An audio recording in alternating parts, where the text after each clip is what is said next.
नमस्ते विद्यार्थी मित्रों, कक्षा 12 विषय हिंदी और आज का हमारा अभ्यास का विषय है यानी कि टॉपिक है रेडियम की आत्मकथा। पाठ की समझौती से पहले हम इनके जो लेखक हैं उनका परिचय लेंगे। यहाँ उनकी फोटो आपके सामने है। हिंदी साहित्य सृजन के लिए आचार्य की उपाधि उन्हें प्राप्त हुई है, तो वे प्रथम साहित्यकार है। यहाँ पर हम देखेंगे कि उनसे हमें कई प्रकार की कृतियाँ हिंदी साहित्य में प्राप्त हुई है। तो महावीर प्रसाद द्विवेदी जी, जिनकी जन्म साल और मृत्यु साल यहाँ पर दी गई है आपकी पाठ्य पुस्तक में। युग प्रवर्तक महावीर प्रसाद द्विवेदी जी का जन्म उत्तर प्रदेश के रायबरेली जिले के दौलतपुर गांव में हुआ था और उनके पिता का नाम राम सहाय दुबे था। वे कान्यकुज ब्राह्मण थे यानी ब्राह्मण ज्ञाति के थे। कमजोर आर्थिक स्थिति के कारण शिक्षा का क्रम अधिक समय तक न चल सका। उनकी बचपन की परिस्थिति बहुत कमजोर होने की वजह से वे आगे शिक्षा प्राप्त नहीं कर पाए थे और उन्हें जीआईपी रेलवे में नौकरी भी मिल गई थी।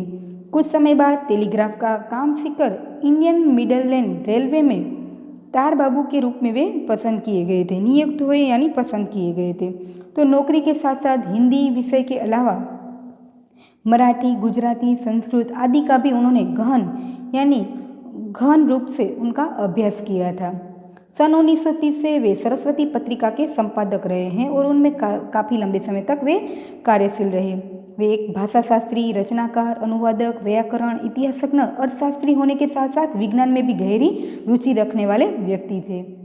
काव्य मंजूषा, द्विवेदी काव्यमाला, कविता कलाप उनकी काव्य रचनाएं रही हुई है। तो अनुदित काव्य में गंगा लहरी, ऋतु रंगिणी, कुमार संभव आदि है।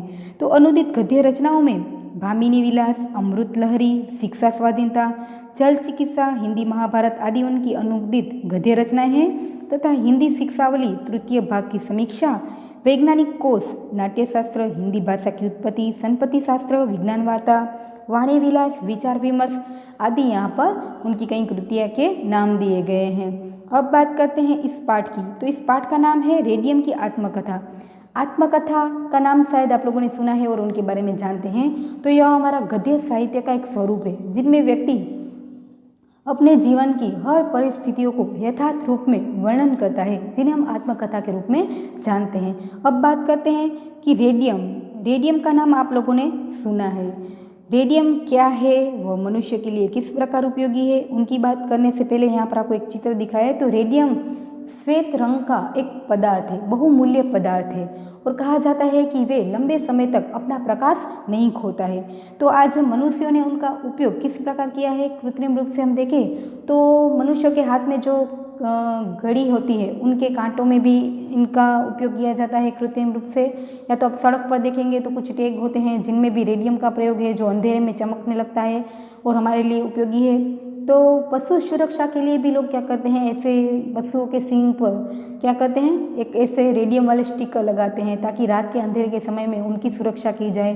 तो छोटे छोटे बच्चों के खिलौने में भी ऐसे रेडियमों का, कृत्रिम रेडियम का क्या किया जाता है, प्रयोग किया जाता है, जो रात के अंधेरे में प्रकाशित होने की वजह से वे क्या करते हैं, अपना प्रकाश फैलाते हैं। अब बात करते हैं कि सही मायने में वास्तव में देखें तो रेडियम की उत्पत्ति कहाँ पर हुई है। तो कहते हैं कि कहा जाता है कि मैडम क्यूरी नाम की एक लेडी ने उनकी खोज की हुई है, वे और उनके पति ने उनकी खोज की है। कहते हैं ना कि महिलाएं किसी भी क्षेत्र में पीछे नहीं है, वे अपने विचार और बुद्धिबल और कठिन परिश्रम मेहनत के आधार पर वे किसी भी क्षेत्र में अपना प्रदान दिखा सकती है। तो यहाँ पर मैडम क्यूरी जी ने और उनके पति ने इनकी शोध की है, ऐसा कहा जाता है। बात करते हैं इस रेडियम की। तो इस पाठ में रेडियम खुद अपनी आत्मकथा लिख रहा है। किस प्रकार, तो इस गद्य में प्रस्तुत गद्य रचना विज्ञान वार्ता से ली गई है और जिनमें रेडियम नामक एक पदार्थ का आविष्कार और उनकी यात्रा का आत्मकथनात्मक शैली में वर्णन हुआ है। आविष्कार और उनकी यात्रा यानी किस प्रकार, तो रेडियम एक बहुत मूल्य उपयोगी है पदार्थ है। इसका मूल्य सोने और प्लेटिनियम से कहीं ज़्यादा होता है। तो चिकित्सा के क्षेत्र में इसका बहुत महत्व है और इसका उपयोग असाध्य बीमारियों को इलाज के लिए भी किया जाता है। प्रस्तुत निबंध में रेडियम के आविष्कार एवं उसके वर्तमान अवस्था में पहुंचने की जो कठिन यात्रा है, उनकी विशेषता क्या है, उनका उपयोग क्या है, या तो उनका प्रयोग करने पर कौन सी सावधानियां बरतनी चाहिए, उनके बारे में उन्होंने यहाँ पर आत्मकथनात्मक शैली में सरल और रोचक ढंग से जानकारीपूर्ण वर्णन किया गया है। वे खुद व्यक्ति के यानी कोई पात्र के रूप में हमारे सामने अपनी कथा सुना रहा है। यहाँ आप देखेंगे तो आत्मकथनात्मक शैली में उनका वर्णन है। रेडियम खुद अपना परिचय यहाँ पर दे रहा है। और बात करें तो इनका साहित्य प्रकार है विज्ञान कथा। 1 मार्क्स का हमारा प्रश्न है जो आपको याद रखना है। अब पाठ की शुरुआत में यहाँ देखेंगे आप लोग तो वे खुद बताता है कि मैं कहाँ जन्मा। उन्होंने हमारे सामने प्रश्नाचिन्ह कहा कि मैं कहाँ जन्मा। आप लोग जानते हैं यह कहना मेरे सामर्थ्य के बाहर और तुम्हारी कल्पना से परे है। सामर्थ्य का अर्थ होता है शक्ति और कल्पना से परे यानी तुम्हारी कल्पना से भी बहुत दूर है। उन्होंने मनुष्य जाति को कहा कि तुम जानते हो मैं कहाँ जन्मा। यह बात बताना मेरी शक्ति से बाहर है और आप लोग तो इनके बारे में कल्पना भी नहीं कर सकते। ब्रह्मांड, ब्रह्मांड का अर्थ क्या होता है यानी पूरी सृष्टि। शायद आप लोग जानते हैं संपूर्ण विश्व जो हमारा एक शब्द समूह के लिए भी एक शब्द है। तो अनंत का अर्थ होता है जिनका कभी अंत नहीं है, ब्रह्मांड का कभी अंत नहीं है। तो वे कहते हैं कि मेरा जन्म ब्रह्मांड के अनंत तथा कल्पनातीत गेह, गेह का अर्थ होता है घर में, और काल से अपरिचित, अपरिचित भी हमारा शब्द समूह है जिनका अर्थ होता है जिससे कोई परिचय न हो। अपरिचिन्न यानी उनका अर्थ होता है असीम, जिनका कोई आर पार न हो। ऐसे गर्भ में मेरी उत्पत्ति हुई है। रेडियम बताता है कि मेरा जन्म कहाँ हुआ था तो ब्रह्मांड में कई प्रकार के ग्रह है। आप जानते हैं उस ब्रह्मांड में कई ग्रह है, उनके बीच कहीं अपरिचित ऐसे घर में उनकी गर्भ में मेरा जन्म हुआ है यानी मेरी उत्पत्ति हुई है। ब्रह्मांड में कई ग्रह है, उनके बीच कहीं ना कहीं मेरी उत्पत्ति हुई है।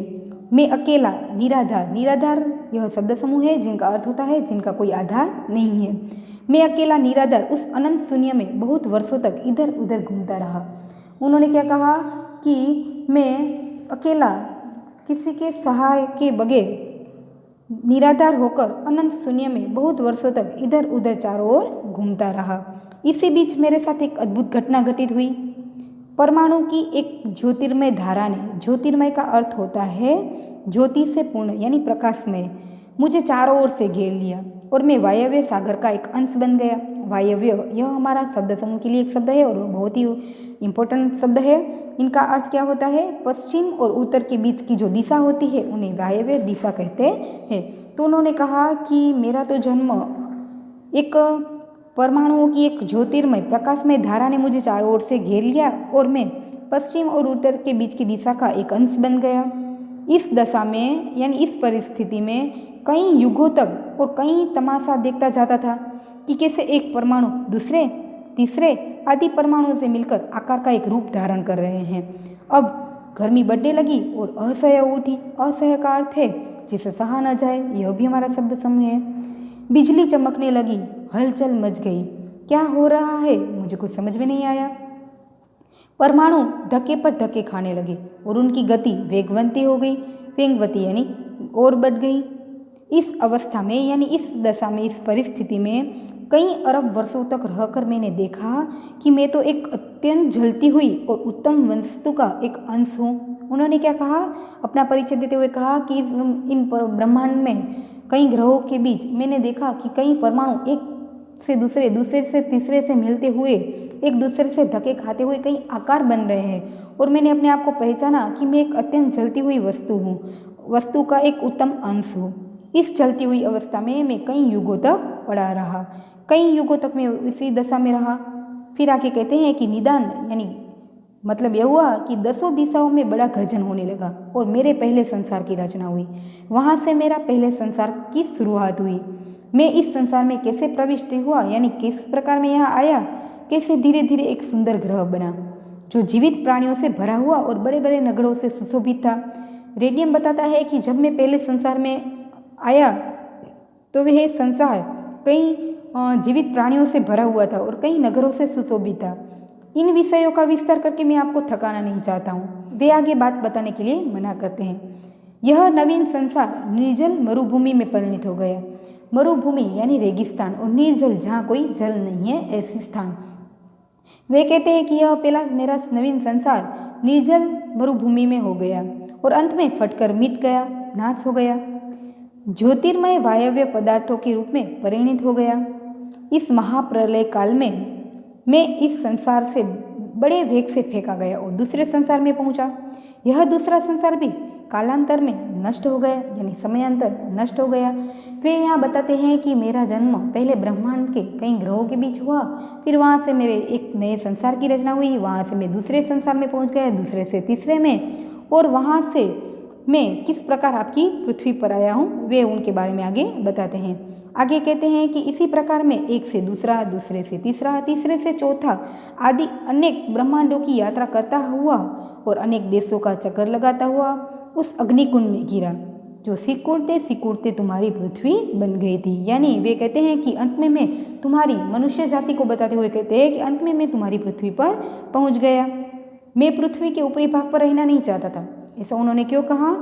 क्योंकि यात्रा करते करते मैं बहुत थक गया था और मुझे आराम करना आवश्यक था, यानी जरूरी था। इसी से मैं पृथ्वी के नीचे की तह पर अपने सहचर अन्य धातुओं के साथ लेटा रहा।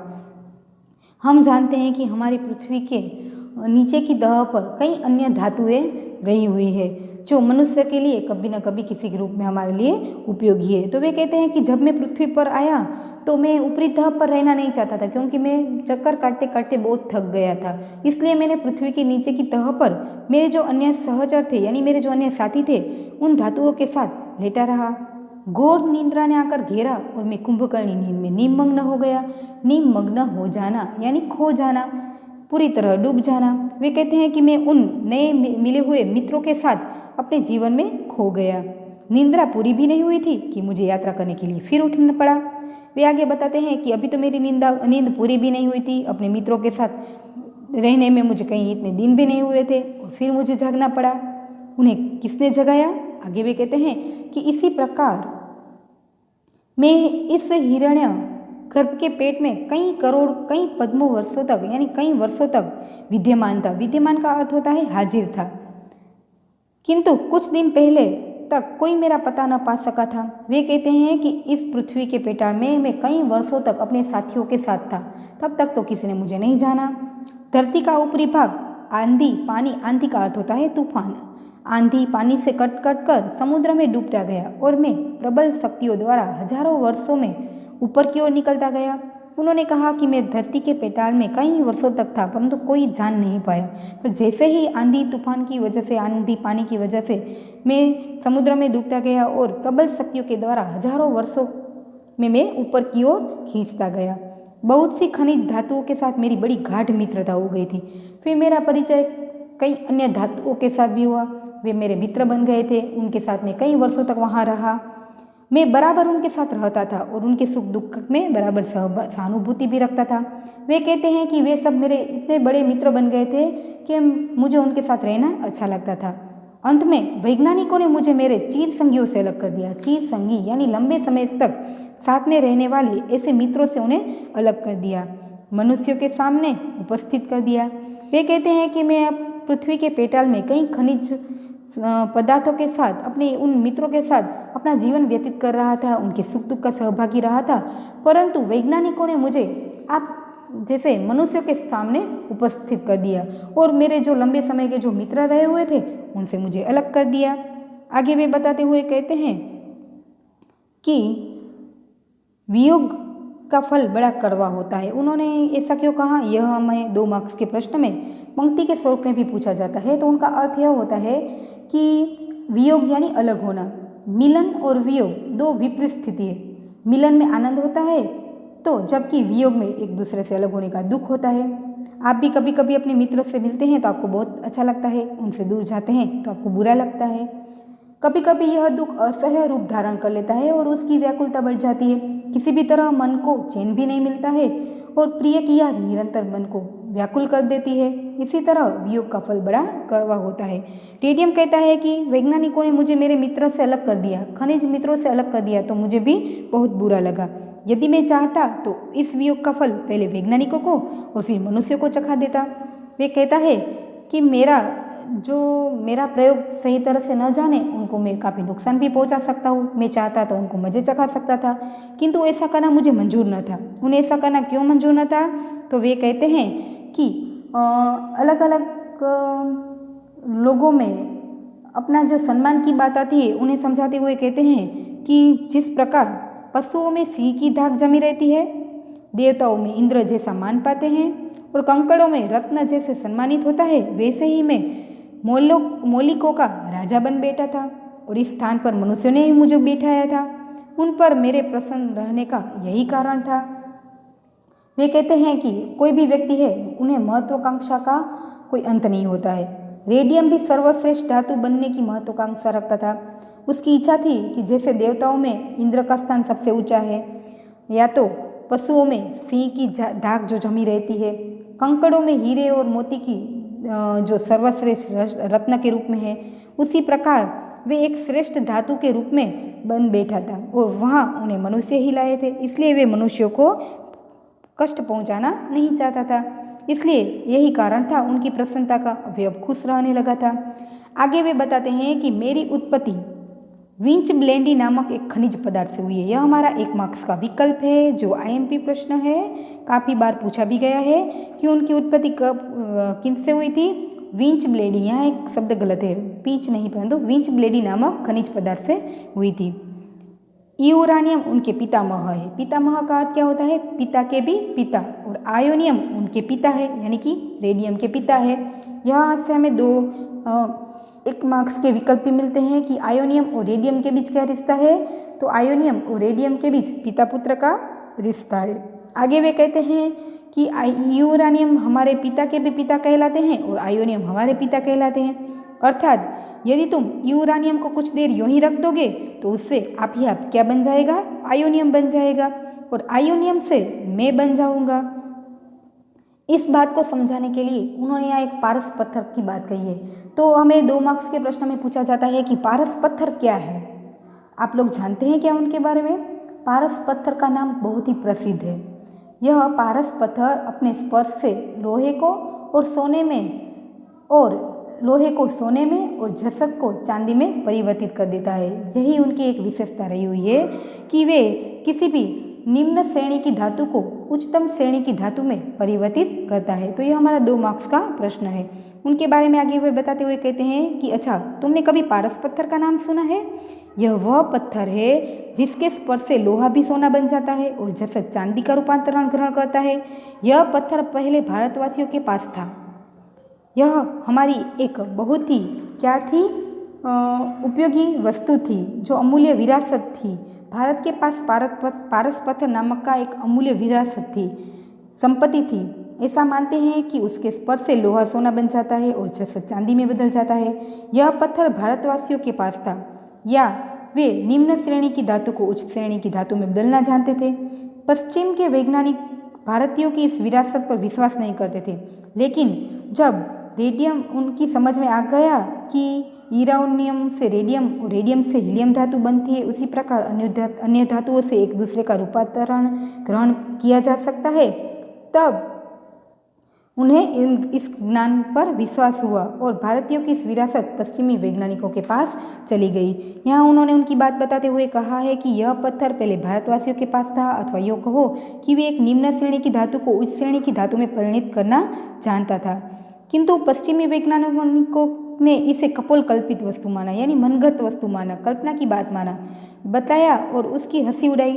अब मेरे आविष्कार से उनकी आँख खुली है। आँख खुलना यानी उनकी जागरूकता हुई है कि वे समझने लगे हैं कि जैसे यूरानियम से मैं रेडियम तक पहुंचा और मुझसे हीलियम धातु बनती है, उसी प्रकार और धातुएं भी एक दूसरे के रूपांतरण ग्रहण करने से बन सकती है। यहाँ 1 मार्क्स का प्रश्न भी है कि किन से कौन सी धातु परिणित होती है।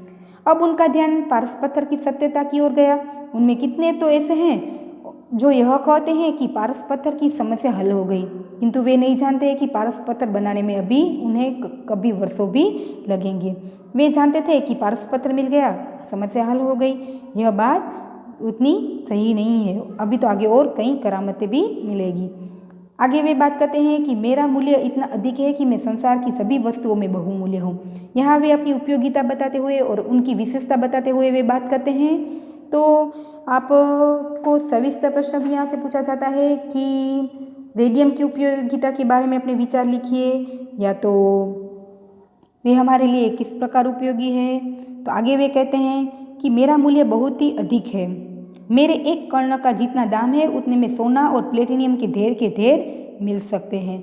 यानी वे कहते हैं कि मेरी कीमत ज़्यादा है, यदि मेरे छोटे से कण से भी आप लोग सोने और प्लेटिनियम से कहीं ढेर प्राप्त कर सकते हैं, यानी सोने और चांदी से भी वह बहुत अधिक कीमती है। मेरी बहुमूल्यता का अनुमान तुम इतने से ही कर सकते हो कि आल्पिन के एक छोटे से हीरे के बराबर मेरे एक छोटे से टुकड़े का दाम 75,000 रुपये होता है। हमारी जो आल्पिन होती है उनके ऊपर की जो तर है, उनके एक छोटे से इतने उनके जितने ऐसे छोटे से कण के भी हमें कितने भाव यहाँ पर बताए हुए 75,000 रुपये बताए हैं। लंदन के मिडल सेक्स हॉस्पिटल में मेरे 2 कण हैं। कहाँ पर है? यदि एक मार्क्स के प्रश्न में पूछा जाए तो लंदन की एक अस्पताल में उनके छोटे छोटे 2 कण हैं। ये इतने छोटे हैं कि बिना खुरदबीन के देखे ही नहीं जा सकते हैं, पर इतने ही छोटे कणों की कीमत 30,000 रुपये है। कितनी है? 30,000 रुपये है। वे खुद अपने बारे में यहाँ बताते हैं। वे कांच की नली में भली भांति सुरक्षित रखे गए हैं। उन्होंने कहा कि लंदन की एक अस्पताल में मैं वहाँ पर एक कांच की नली में सुरक्षित रूप में रखा हूँ। आगे वे बताते हैं कि मुझसे 3 प्रकार की किरणें बराबर निकला करती है। उन्हें तुम खाली आँख नहीं देख सकते। यदि इस प्रकार व्यक्ति देखे तो उनकी आँखों को भी नुकसान हो सकता है। मैं अपनी किरणों के साथ परमाणुओं को भी विकीर्ण करता हूँ। उन्होंने कहा, क्या कहा? मैं अपनी किरणों के साथ परमाणुओं को भी विकीर्ण करता हूँ, यानी फैलाता हूँ। यदि मेरे किसी मिश्रण को यदि आप पानी में कुछ देर तक रख दो तो तुम दिखोगे कि मैं अपना रंग गिरगिट की तरह बदलता हूँ। गिरगिट के बारे में आप जानते हैं कि वो अपना रंग बदलते हैं। तो वे कहते हैं कि यदि आप लोग मुझे कुछ देर पानी में रख दे तो मैं गिरगिट की तरह अपना रंग अलग अलग रंग दिखाता हूँ। पहले तो मैं पीले रंग का हो जाता हूँ किंतु धीरे धीरे रंग बदलते बदलते अंत में मैं गुलाबी रंग का हो जाता हूँ। मुझे पानी में मिलाकर रख दो, मैं बड़ा गुल खिला दूंगा, यानी यह हमारा मुहावरा है, यानी अचंभित बात करके आपको दिखाऊंगा। पानी से जितना चाहो उतना उज्जैन ओशन जमा कर लो। एक बात और यह याद रखो कि मेरे पास का जो तापक्रम है, मेरा जो ताप है आसपास के स्थानों के तापक्रम से ज़्यादा अधिक है।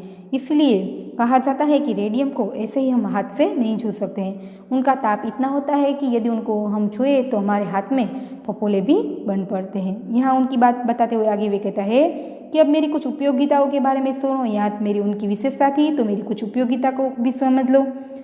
नासूर के रोगियों की चिकित्सा मेरे द्वारा की जाती है। नासूर के रोगियों का रोग दूर करने में यह रेडियम बहुत ही उपयोगी हुआ है। हजारों रोगियों की जान मेरी बदौलत बच गई है। मैं हजारों लाखों वर्षों तक अपना प्रकाश नहीं खोता हूँ। यहाँ उन्होंने अपनी एक विशेषता बताई है कि मैं हजारों वर्षों तक अपना प्रकाश नहीं खोता हूँ। मैं एक धातु की छड़ से सिरे पर बैठकर प्रतिदिन किसी रोगी के घाव को कुछ देर तक देखता रहता हूँ। घाव के निकट जाते ही मेरी प्रकाश किरण घाव पर पड़कर उसके विष को दूर कर देती है। यानी वे कहते हैं कि जैसे ही मेरी किरण उस रोगी के घाव तक पहुंचती है उनसे उनके रोग दूर होने लगते हैं। मेरा यह किरण विकिरण एक अद्भुत दृश्य है। यदि आप देखना चाहें तो यह बहुत ही अद्भुत नज़ारा है। एक विशेष प्रकार के पर्दे पर डॉक्टर लोग उसे दिखाते हैं। मेरी किरण तथा परमाणु जिस समय पर्दे पर पड़ते हैं उस समय ऐसा मालूम होता है कि अंधेरी रात में करोड़ों तारे आसमान में चमक रहे हैं। वे कहते हैं कि मेरा प्रकाश इतना है कि यदि कभी डॉक्टर लोग उन्हें पर्दे पर दिखाते हैं तो ऐसा लगता है कि रात के अंधेरे में आसमान में कई तारे चमक रहे हैं। इस किरण तथा परमाणु वितरण से मैं कम अवश्य होता जाता हूँ, किंतु इसकी मात्रा इतनी थोड़ी होती है कि मेरे किसी कण से वर्षों काम लेने पर भी वजन कम नहीं होता है। वे कहता है कि इस प्रकार परमाणु के रूप में मेरा कार्य करने से मैं कम अवश्य होता हूँ, लेकिन कई वर्षों तक मैं अपना प्रकाश नहीं खोता हूँ और लोगों के उपयोग में आता हूँ। आगे वे कहते हैं कि एक बात मैंने अब तक आपसे छिपा कर रखी है। वह कौन सी बात है? वे कहते हैं कि मैं देख रहा था कि तुम मुझे हाथ से छूते हो कि नहीं। मैं देखना चाहता था आप लोगों में से कोई मुझे छू रहे हैं कि नहीं। खूब बच्चे, यदि एक बार भी तुम मुझे अपने हाथ से स्पर्श करते तो मैं उसका मजा तत्काल चखा देता। तत्काल यानी तुरंत ही मैं आपको बता देता। मुझे छूने से तुम्हारे हाथ में घाव हो जाएंगे, बड़े बड़े फोड़े उठावेंगे और शीघ्र आराम न हो सकेंगे। इतना कष्ट बहुत असह्य होता है। असह्य यानी जिनको सहा नहीं जा सकता है। वे कहते हैं कि यदि आप मुझे ऐसे ही हाथों से छूते तो मैं आपको उनका मजा तत्काल चखा देता, क्योंकि इनका प्रकाश या तो इनका ताप इतना है कि आप ऐसे ही छुएंगे तो आपके हाथ में फफोले उठ जाएंगे और इनकी पीड़ा बहुत ही कष्टदायक होती है। इतने से तुम यह ना समझ लेना कि मेरी उपयोगिता का अंत हो गया है। वे आगे बताते हुए कहते हैं कि आप लोग मुझे यहाँ मेरा जन्म हुआ इसलिए मत समझना कि मेरी यहाँ पर उपयोगिता खत्म होने लगी है। भविष्य में मैं बड़ी बड़ी करामतें कर दिखाऊंगा। करामतें यानी जादू भरे खेल दिखाता रहूँगा। उन्होंने क्या कहा कि यहाँ से आप मेरा अंत मत समझ लीजिएगा, क्योंकि भविष्य में तो मैं आपको और भी उनके जादू भरे खेल दिखाता रहूँगा। आगे वे कहते हैं कि मेरे विलक्षण चालों को सुन तुम्हें दांतों तले उंगली दबानी पड़ेगी। विलक्षण यानी अद्भुत अनोखे जो मेरे खेल होंगे उनको देखकर तो तुम्हें दांतों तले उंगली दबानी पड़ेगी, यानी तुम्हें काफ़ी अचंभा होगा, काफ़ी आश्चर्य होगा। जैसे जैसे मेरे विषय में तुम्हारी, आगे वे कहते हैं कि जैसे जैसे मेरे विषय में तुम्हारी जानकारी बढ़ती जाएगी वैसे वैसे तुम मेरी कद्र करना सीखोगे। वे कहते हैं कि अभी तो आपने मेरा थोड़ा सा परिचय लिया है, पर जैसे ही मेरे विषय में आप जानकारी प्राप्त करोगे तो मेरी कद्र करना भी सीख जाओगे। दिन दिन वैज्ञान वेताओं की दृष्टि मुझ पर अधिक रहेगी, यानी मैं जानता हूँ कि वैज्ञानिक लोग मुझे यहाँ तक लाए हैं तो और भी उनकी दृष्टि मुझ पर पड़ेगी। मैं उनकी खोज का कारण अभी बहुत दिनों तक बना रहूँगा। वे यदि मेरी खोज करना चाहेंगे तो उन्हें करामत ज़्यादा मैं दिखाता रहूँगा।